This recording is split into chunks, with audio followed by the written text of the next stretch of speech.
আসসালামু আলাইকুম প্রিয় শিক্ষার্থী বন্ধুরা, কেমন আছো তোমরা? আশা করি সবাই ঘরে আছো এবং সুস্থ আছো।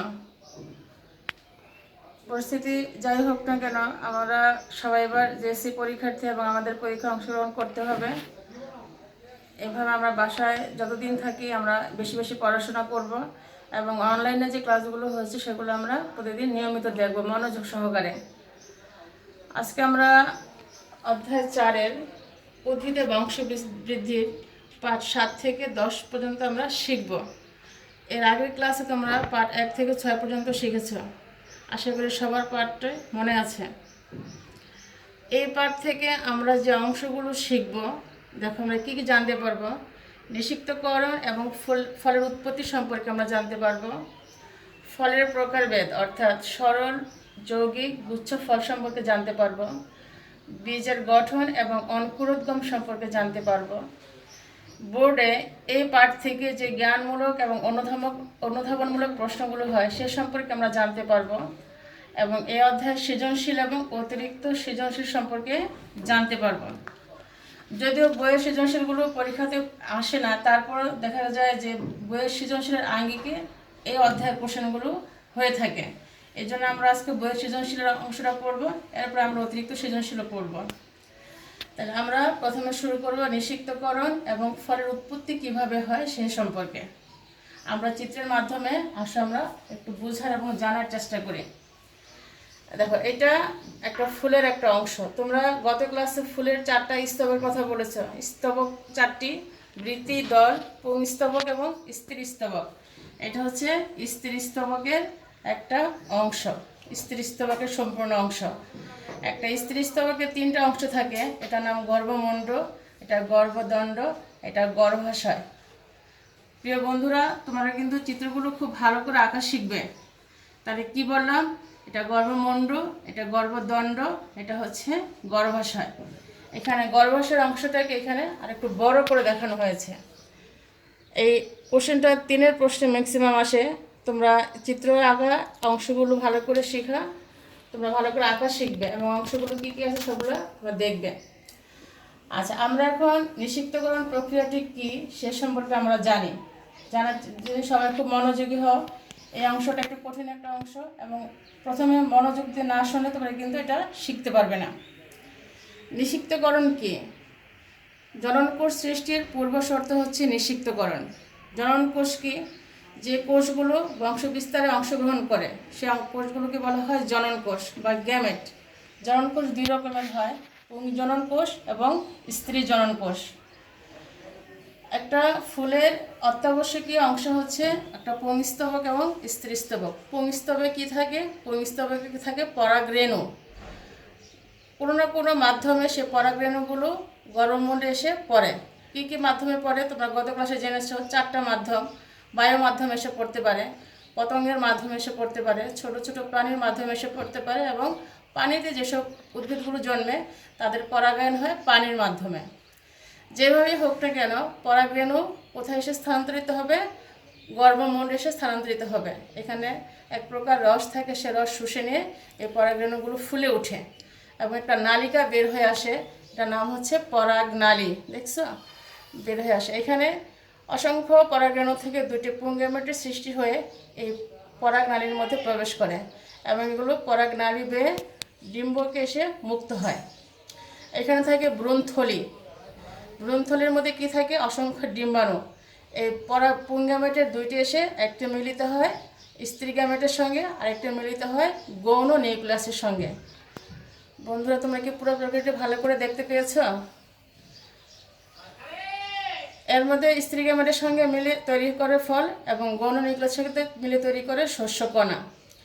যখন এই পুংগ্যামেটের সাথে স্ত্রী গ্যামেট মিলিত হয় তখন গর্ভাশয় এক প্রকার উদ্দীপনার সৃষ্টি হয়। উদ্দীপনার ফলে ফুলের গর্ভাশয়টি ফলে পরিণত হয় এবং পরবর্তী সময় আমরা ফল থেকে বীজ পাই।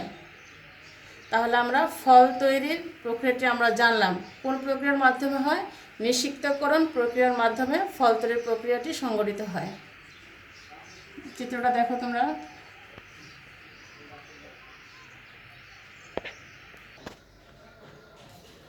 তাহলে বন্ধুরা, আমরা জানলাম কিভাবে ফল তৈরি হয়। ফল কিভাবে উৎপন্ন হয়? ফলকে আবার ভাগ করা হয় দুই ভাগে প্রধানত, প্রকৃত ফল এবং অপ্রকৃত ফল। কৃষির উপর ভিত্তি করে দুই রকম ভাগ করা হয়েছে। যখন শুধু গর্ভাশয়টি ফল তৈরিতে অংশগ্রহণ করে এই ধরনের ফলকে বলা হয় প্রকৃত ফল।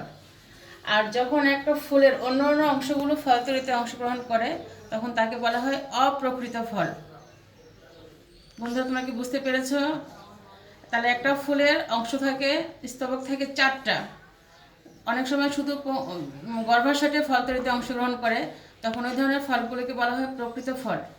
আর যখন অন্যান্য অংশগুলো বৃত্তিদল বা অন্যান্য অংশগুলো অংশগ্রহণ করে তখন তাকে বলা হয় অপ্রকৃত ফল। দুই রকমের ফলকে আবার ভাগ করা যায় 3 ভাগে, সরল ফল, গুচ্ছ ফল, যৌগিক ফল। সরল ফল কাকে বলে? যখন একটি মাত্র গর্ভাশয় ফল তৈরিতে অংশগ্রহণ করে তখন তাকে বলা হয় সরল ফল, যেমন আম, জাম, এগুলো হচ্ছে সরল ফল। গুচ্ছ ফল কোনগুলো? যখন অনেকগুলি একটা ফুলের অনেকগুলি গর্ভাশয় থাকে, যখন প্রত্যেকটি গর্ভাশয় আলাদা আলাদাভাবে ফল তৈরিতে অংশগ্রহণ করে তখন তাকে বলা হয় গুচ্ছ ফল, যেমন আতা, শরীফা, এগুলো হচ্ছে গুচ্ছ ফল। আর পুষ্পমঞ্জরি সবগুলো অংশ যখন ফল তৈরিতে অংশগ্রহণ করে তখন তাকে বলা হয় যৌগিক ফল। সরল ফলকে আবার 2 ভাগে ভাগ করা হয়, কিসের উপর ভিত্তি করে? ফল ত্বকের উপর ভিত্তি করে, রসালো এবং নিরস ফল। যদি ফলত্বক, ফলের উপরে যে অংশটা থাকে এটাকে বলা হয় ফলত্বক। পাকার পরে যদি ফলত্বকটা ফেটে না যায় তখন সে ধরনের ফলকে বলা হয় রসালো ফল, যেমন আম। আর নিরস ফল কোনগুলো? যাদের ফল পাকার পর ফেটে যায় এই ধরনের ফলকে বলা হয় নিরস ফল, যেমন ঢেঁড়স, সিম, এগুলো হচ্ছে নিরস ফল। তাহলে আমরা আরেকবার একটু দেখে নিই প্রকারভেদটা। প্রথমে ফলকে 2 ভাগে ভাগ করা হলো, প্রকৃত এবং অপ্রকৃত। 2 ধরনের ফলকে আবার ভাগ করা হলো 3 ভাগে, সরল ফল, গুচ্ছ ফল, যৌগিক ফল। সরল ফলকে ভাগ করা হলো 2 ভাগে, রসালো ফল এবং নিরস ফল। আশা করি তোমরা বুঝতে পেরেছো। এভাবে তোমরা ছক করে শিখবে প্রকারভেদগুলো, এটা তোমাদের বুঝতে ভালো লাগবে এবং তোমাদের মনে থাকবে অনেক দিন। এবার আমরা চিত্রগুলো দেখি যে কী ধরনের ফল আমরা, কোন সরল ফলগুলো কীরকম। দেখো, একটা সরল ফল আম, এটা একটা মাত্র গর্ভাশয় থেকে সৃষ্টি হয়েছে। গুচ্ছ ফল, এখানে প্রত্যেকটা গর্ভাশয় আলাদা আলাদাভাবে ফল তৈরিতে অংশগ্রহণ করেছে। এবং এটা হচ্ছে যৌগিক ফল, এখানে পুষ্পমঞ্জরি সবগুলো অংশ মিলে একটা ফল তৈরিতে অংশগ্রহণ করেছে। তাহলে সরল ফল, গুচ্ছ ফল এবং যৌগিক ফল। আশা করি সবাই খুব ভালোভাবে চিত্রগুলো খেয়াল করেছে, নিজেরা চিত্র আঁকা শিখবা। এবং এ ধরনের প্রশ্ন যদি আসে যে ফলের প্রকারভেদের বর্ণনা দাও, 3 প্রশ্ন আসলে অবশ্যই তোমাদেরকে চিত্র এঁকে বর্ণনা করতে হবে। বন্ধুরা, আজ চলো আমরা এবার একটা বীজের বিভিন্ন অংশগুলো দেখি। তাহলে বীজ কি? একটা পরিপক্ক ডিম্বকী হচ্ছে বীজ। এটা একটা ছোলা বীজের বিভিন্ন অংশ। দেখো, একটা ছোলা বীজ, উপরের যে অংশটা এটাকে বলা হয় বীজত্বক, যে ত্বকটা ছোলা একটা বীজকে ঢেকে রাখে। ত্বক মানে চামড়া, আবরণ। নিচে যে একটা ছিদ্র দেখা যাচ্ছে এটার নাম ডিম্বক রন্ধ্র বা মাইক্রোপাইল। ডিম্বক রন্ধ্র বা মাইক্রোপাইল, যেখান থেকে পরবর্তী সময় কি সৃষ্টি হয়? ভ্রূণমূল। ভ্রূণমূল কোনটাকে বলা হয়? যেটা পরবর্তী সময় শিকড় তৈরি করে, তার সৃষ্টি হয় এই মাইক্রোপাইল থেকে। দেখো এখানে ভ্রূণমূল। আমরা যখন একটা বীজকে মাটিতে বুনবো, এটা পর্যাপ্ত পরিমাণে আলো বাতাস পেয়ে তার থেকে যে শিকড় প্রথমে উৎপন্ন হয় এটাকে বলা হয় ভ্রূণমূল। দেখো এখানে একটা বীজের প্রধানত 3টে অংশ নিয়ে একটা বীজ। ভ্রূণকাণ্ড, এটাকে বলা হয় বীজপত্র, এবং সবার নিচে হচ্ছে ভ্রূণমূল। এই 3টা অংশকে মিলে হয় একটা উদ্ভিদের ভ্রূণ। একটা উদ্ভিদের ভ্রূণের 3টা অংশ: ভ্রূণকাণ্ড, বীজপত্র, ভ্রূণমূল। ভ্রূণমূল পরবর্তী সময় উদ্ভিদের কাণ্ড তৈরি করে, যে কাণ্ড কি ধরে রাখে? উদ্ভিদের শাখা প্রশাখা, ফুল ফল ইত্যাদিকে ধরে রাখে এই কাণ্ড। তাহলে একটা বীজ থেকে যখন মূল বের হয় তখন তার নাম হয় ভ্রূণকাণ্ড। আর নিচের অংশটা যেটা ভ্রূণমূল, যেটা পরবর্তী সময় শিকড় তৈরি করে। তাহলে এখন তোমাদের মনে প্রশ্ন আসতে পারে, তাহলে বীজপত্রের কি কাজ? কি জন্য বীজপত্রের কি কাজ? বীজপত্রের একটা বীজকে মাটিতে বুনলে সেখান থেকে একটা চারা গাছ উৎপন্ন হয়। এর আগ পর্যন্ত ভ্রূণকে রক্ষা করে এই বীজপত্র। বীজপত্র ভ্রূণের জন্য পর্যাপ্ত পরিমাণে খাদ্য সংগ্রহ করে রাখে এবং এটাকে সুরক্ষার একটা অংশ হচ্ছে বীজপত্র। তাহলে তিনটা অংশ নিয়ে ভ্রূণ উদ্ভিদের: ভ্রূণকাণ্ড, বীজপত্র, ভ্রূণমূল। ঠিক আছে বন্ধুরা, তাহলে আমরা দেখো বীজত্বক। বীজত্বককে আবার দুইটা ভাগে, একটা বীজের ত্বক দুইটা ভাগে ভাগ করা হয়। উপরের যে অংশটা এটাকে বলা হয় টেস্টা এবং ভিতরের যে অংশটাকে বলা হয় ট্যাগমেন। আর এই ছিদ্রটা হচ্ছে ডিম্বক্রন্দ্র বা মাইক্রোপাইল। তোমাদের দুইভাবে প্রশ্ন আসে পরীক্ষাতে, ডিম্বক্রন্দ্র কি এভাবে আসে, আবার মাইক্রোপাইল কি এভাবে প্রশ্ন আসে। এটা দুইয়ের একটা প্রশ্ন হয় অনেক সময়। একটি বীজের চিত্রকে বিভিন্ন অংশ চিহ্নিত করো, এই পর্যন্ত তোমাদের আঁকতে হবে।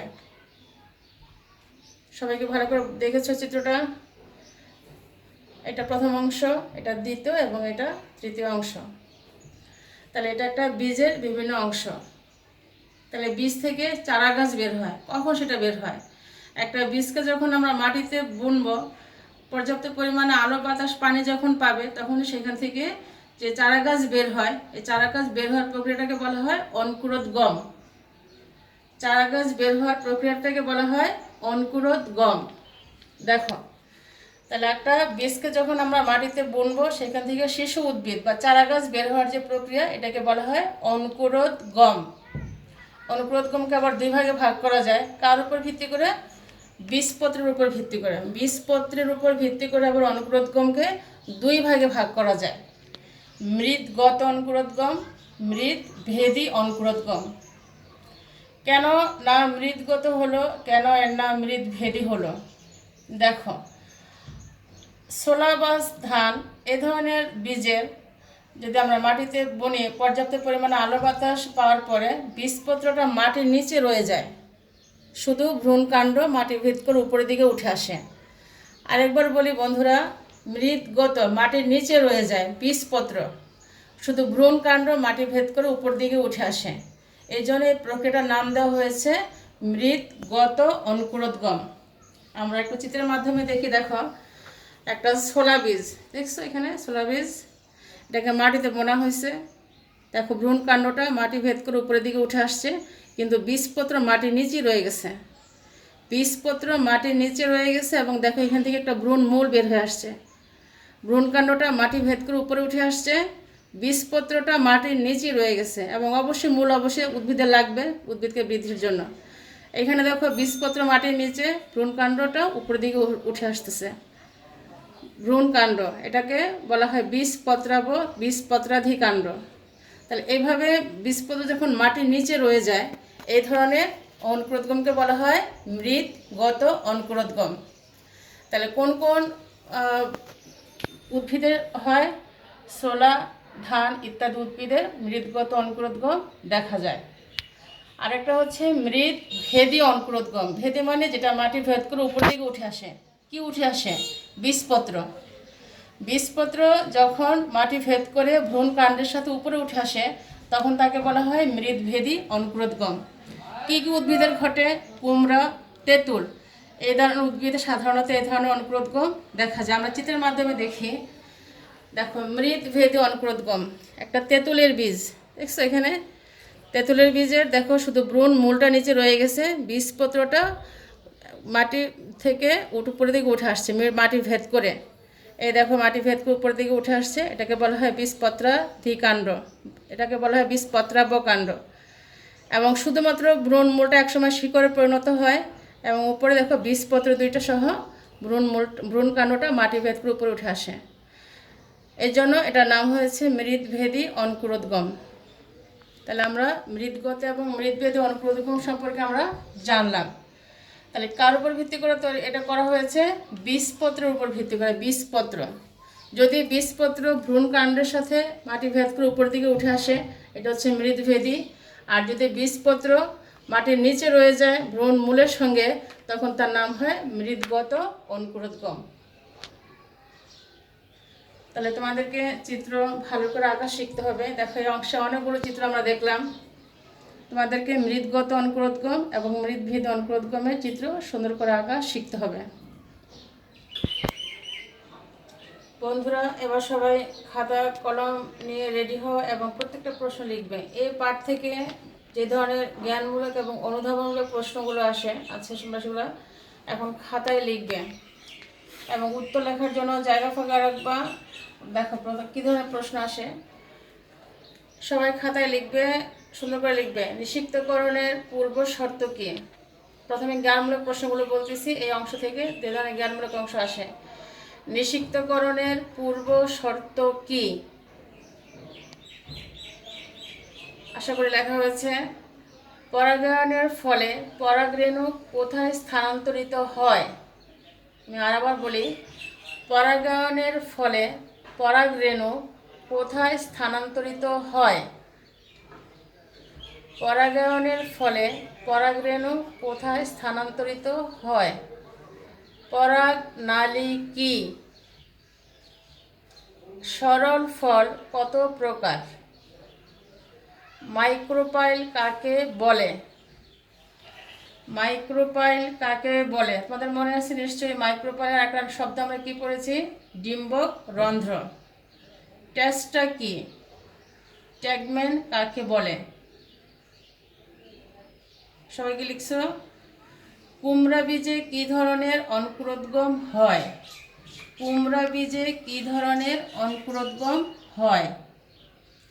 দেখো এবার অনুধাবনমূলক প্রশ্নগুলো কি আসে এই অংশ থেকে। ঢেঁড়সকে নিরস ফল বলা হয় কেন? ঢেঁড়সকে নিরস ফল বলা হয় কেন? অঙ্কুরোদ্গম বলতে কি বোঝায়? এখানে তোমরা অঙ্কুরোদ্গমের সংজ্ঞা এবং প্রকারভেদ লিখবে। গুচ্ছফল ও যৌগিক ফলের মধ্যে পার্থক্য কি? গুচ্ছফল ও যৌগিক ফলের মধ্যে পার্থক্য কি?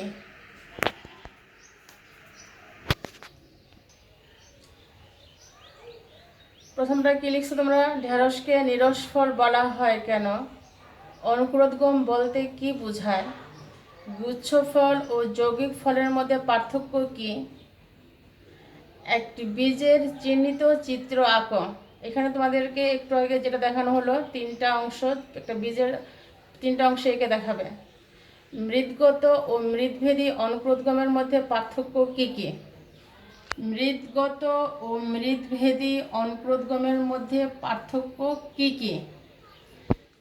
3 নম্বর প্রশ্নটা এবং 5 নম্বর প্রশ্নটা অবশ্যই ছক করে লিখতে হবে।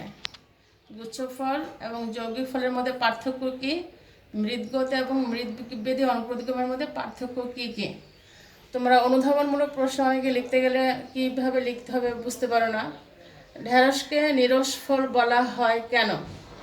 তাহলে এখানে আগে প্রথমে তোমাকে ফল কি, তোমাকে সেটা লিখতে হবে। ফলের মধ্যে একটা অংশ হচ্ছে নিরস ফল। নিরস ফলের সংজ্ঞা তোমরা লিখবে এবং এরপরে আসবে ঢেঁড়সকে কেন নিরস ফল বলা হয়। ঢেঁড়স ফল পাকার পর তার উপরে ফলত্বকটা ফেটে যায়, এই জন্য ঢেঁড়সকে বলা হয় নিরস ফল। তাহলে এখানে ফল এবং নিরস ফল হচ্ছে তোমার জ্ঞানমূলক অংশ, এবং পরে হচ্ছে বাকিটা যেটা আমরা কোশ্চেনে চেয়েছি, কেন এটাকে নিরস ফল বলা হচ্ছে, ফলত্বক ফেটে যাওয়ার কারণে, এটা হচ্ছে আরেকটা অংশ। তোমরা অনেক সময় সরাসরি একটা লাইন লিখে ফেলে যে তোমাদের নাম্বার ভালো আসে না। আচ্ছা, এই অংশের দেখো কি ধরনের সৃজনশীল কোশ্চেন এসে থাকে। সৃজনশীল প্রশ্নগুলো কি কি আসে এই অংশ থেকে দেখো। এখানে দুটো উদ্ভিদের চিত্র দেওয়া আছে, দেখো পি এবং কিউ। পি এবং কিউ দুটো উদ্ভিদ। পরাগায়ন কাদের মধ্যে হয়? একই জাতীয় দুটো ভিন্ন উদ্ভিদের মধ্যে, অথবা একই জাতীয় একই উদ্ভিদের মধ্যে। দেখো এখানে দুটো উদ্ভিদের মধ্যে পরাগায়ন হচ্ছে, আবার একই উদ্ভিদের মধ্যে ফুলের মধ্যে পরাগায়ন হচ্ছে। দেখছো বন্ধুরা, চিত্রটা ভালো করে খেয়াল করো। একই জাতীয় দুইটা উদ্ভিদ, একটা নাম পি, একটা নাম হচ্ছে কিউ। এখানে পরাগায়ন হচ্ছে দুটো উদ্ভিদের মধ্যে, আবার একই উদ্ভিদের মধ্যে হচ্ছে। তাহলে এইটা হলো একটা উদ্দীপক। এই উদ্দীপকের অনুসারে প্রশ্নগুলো কি কি হয়েছে দেখো। অঙ্গজ প্রজনন কাকে বলে? অঙ্কুরোদ্গম বলতে কি বোঝায়? পি ও কিউ ফুলের পরাগায়ন ব্যাখ্যা করো। চিত্রে কোন পরাগায়নটি নতুন বৈশিষ্ট্য সৃষ্টিতে ভূমিকা পালন করে? তুলনামূলক আলোচনার মাধ্যমে মতামত দাও। তাহলে প্রথম প্রশ্নটা হচ্ছে তোমার জ্ঞানমূলক প্রশ্ন, দ্বিতীয়টা হচ্ছে অঙ্কুরোদ্গম বলতে কি বোঝায়। তাহলে অঙ্গজ প্রজনন যদি কোনো উদ্ভিদের ফুল না থাকে বা ফুল প্রজননে অংশগ্রহণ না করে যে বংশ বিস্তার হয় এটাকে বলা হয় অঙ্গজ প্রজনন। অঙ্কুরোদ্গমের সংজ্ঞা লিখবে যে শিশু উদ্ভিদ উৎপন্ন হওয়ার যে প্রক্রিয়া এটা হচ্ছে অঙ্কুরোদ্গম। এটা দুই প্রকার, মৃদগত মৃদভেদী। এখানে শুধু সংজ্ঞা লিখবে, মৃদগত এবং মৃদভেদী চিত্র আঁকতে হবে না। পি ফুলের পরাগায়ন দেখো, পি ফুলের এক ফুল থেকে একই জাতীয় একটা অন্য ফুলের পরাগায়ন হচ্ছে, তাহলে এটা হচ্ছে পরাগায়ন, তাই না বন্ধুরা? তোমরা পরাগায়ন এবং স্বপরাগায়ন সম্পর্কে আগের ক্লাসে পড়ছো তোমরা। পরাগায়নকে দুই ভাগে ভাগ করা যায়। যদি একই জাতীয় দুটা ভিন্ন উদ্ভিদের ফুলের মধ্যে পরাগায়ন ঘটে এটাকে বলা হয় পরাগায়ন। আর একই উদ্ভিদের মধ্যে যখন দুটা ফুলের পরাগায়ন হয় তখন তাকে বলা হয় স্বপরাগায়ন। তাহলে পি পরাগায়ন হলো পরাগায়ন এবং কিউ পরাগায়ন হচ্ছে স্বপরাগায়ন। এটা পরাগায়ন কেন? এখানে একই ফুলের পরাগরেণু অন্য ফুলে স্থানান্তরিত হয়ে পরাগায়নে অংশ নিচ্ছে এবং এভাবে একটা ফল তৈরি হচ্ছে, বীজ তৈরি হচ্ছে, এই জন্য এটা হচ্ছে পরাগায়ন। আর স্বপরাগায়ন হচ্ছে এখানে একই উদ্ভিদে দুটো ফুলের মধ্যে পরাগায়ন হচ্ছে, এই জন্য এটাকে বলা হয় স্বপরাগায়ন। 4 নম্বর প্রশ্নটা দেখো যে কোন পরাগায়নটি নতুন বৈশিষ্ট্য সৃষ্টিতে ভূমিকা পালন করে। এখানে এটা হলো পরাগায়ন। এখানে একই জাতীয় দুইটা ভিন্ন ফুলের মধ্যে পরাগায়ন হচ্ছে, এই জন্য দুইটা ফুলের বৈশিষ্ট্য মিলে একটা ফল তৈরি হয়, এই জন্য এখানে নতুন প্রজাতির সৃষ্টি হয়। আর যেহেতু এখানে একই গাছের দুটো ফুলের মধ্যে পরাগায়ন হচ্ছে, এখানে নতুন কোনো বৈশিষ্ট্যের সৃষ্টি হয় না। তাহলে পরাগায়নে নতুন বৈশিষ্ট্যের উদ্ভিদের সৃষ্টি হয়, নতুন প্রজাতি নতুন প্রকরণ সৃষ্টি হয় পরাগায়নের মাধ্যমে। দেখো এখানে আরেকটা সৃজনশীল প্রশ্ন, 3টা ফল। এটা কি ফল বলো তো? এটা একটা আতা ফল, এটা পেঁপে, এটা হচ্ছে কুমড়া। 3 রকমের 3টা ফল। এটা গুচ্ছ ফল, এটা সরল ফল, আর এটা অঙ্কুরোদ্গমের জন্য চিত্রটা এখানে রাখা হয়েছে কীভাবে এটা অঙ্কুরোদ্গম হয়ে থাকে। দেখো প্রথম প্রশ্ন কি এখানে, অণুবীজ থলি কি? টিউবার বলতে কি বোঝায়? চিত্র এর উৎপত্তি কিভাবে ঘটে? বি এবং সি ফুলের পরাগরেণু স্থানান্তরের প্রক্রিয়া ভিন্ন কি? যুক্তি দাও। ঠিক আছে, তাহলে এখানে এ ফুলের উৎপত্তি কিভাবে ঘটে, কিভাবে এর উৎপত্তি হয়, এর উৎপত্তি কিভাবে ফলটা তৈরি হয়। তাহলে এখানে নিষিক্তকরণের মাধ্যমে পরাগরেণু যখন গড়নমুণ্ডে এসে পৌঁছায় তখন পরাগনালী দিয়ে সেটা কোথায় গিয়ে পৌঁছায়? ডিম্বকে গিয়ে পৌঁছায়, এভাবে এই ফলের উৎপত্তি হয়। বি এলো পেঁপে এবং সি হচ্ছে কুমড়া, দুইটা একই রকমের পরাগরেণু স্থানান্তরিত হয় কিনা। তাহলে এখানে একটা হলো স্বপরাগায়নের মাধ্যমে স্থানান্তর হয়, একটা হচ্ছে পরাগায়নের মাধ্যমে ফলের সৃষ্টি হয়। এরকমের অতিরিক্ত কোশ্চেন তোমাদের পরীক্ষার মধ্যে আসতে পারে। তাহলে এই অংশটা সম্পূর্ণ করার পর আমরা কি জানলাম? মূল্যায়ন কি কি? সবাই খাতা নিয়ে প্রশ্নগুলো সবাই খাতায় ঝটপট লিখে ফেলো। নিষিক্তকরণ কাকে বলে? ফল কাকে বলে? গুচ্ছ ফল ও যৌগিক ফলের মধ্যে পার্থক্য কি? বীজ কি? অঙ্কুরোদ্গম কাকে বলে? মৃদগত ও মৃদভেদী অঙ্কুরোদ্গম কাকে বলে? সবাই কি প্রশ্নগুলো লিখতে পেরেছ? এবার বাড়ির কাজ, আমরা একটা অতিরিক্ত সৃজনশীল আমরা বাড়ির কাজে লিখবো। এবার বাড়ির কাজ সবাই উদ্দীপকটা উঠাও খাতার মধ্যে। কুমড়া ফুলের বিশেষ প্রক্রিয়া। কুমড়া ফুলে কিভাবে অঙ্কুরোদ্গম ঘটে? ঠিক আছে, সেখান থেকে কুমড়া একটা ফল হয়, সেখান থেকে কুমড়া বীজ হয়। তাহলে এখানে বিশেষ প্রক্রিয়াটাকে বলা হচ্ছে পি, কুমড়া ফলটাকে ধরা হচ্ছে কিউ এবং বীজ হচ্ছে আর। জ্ঞানমূলক প্রশ্ন, ভ্রূণমূল কাকে বলে? খ নম্বর প্রশ্ন লিখো, আনারস একটি যৌগিক ফল, ব্যাখ্যা করো। উদ্দীপকে উল্লেখিত আর এর সাহায্যে চারাগাছ সৃষ্টির প্রক্রিয়া ব্যাখ্যা করো। আর মানে বীজ থেকে কিভাবে কুমড়া বীজে চারাগাছ হয়। উদ্দীপকে উল্লেখিত পি এর মাধ্যমে কিউ এর সৃষ্টি কিভাবে হয় বিশ্লেষণ করো। তাহলে এখানে পি এর মাধ্যমে পরাগায়ন ঘটবে, পরাগায়নের ফলে বীজ হবে, বীজ থেকে ফল হবে, ফল থেকে আমরা বীজ পাবো। এটা তোমাকে নিষিক্তকরণ প্রক্রিয়াটা বিশ্লেষণ করতে হবে। সবাই খাতায় তুলেছে বাড়ির কাজ। আশা করি সবার ক্লাস খুব ভালো লেগেছে। বাড়ির কাজ করে জমা দিবে এবং পরবর্তী সময় তোমাদের সঙ্গে আবার দেখা হবে। সবাই বাসায় থাকো, সুস্থ থাকো, পরিষ্কার পরিচ্ছন্ন থাকো এবং মাকে পরিষ্কার পরিচ্ছন্নতা রাখতে সাহায্য করো সবাই মিলে। আল্লাহ হাফেজ।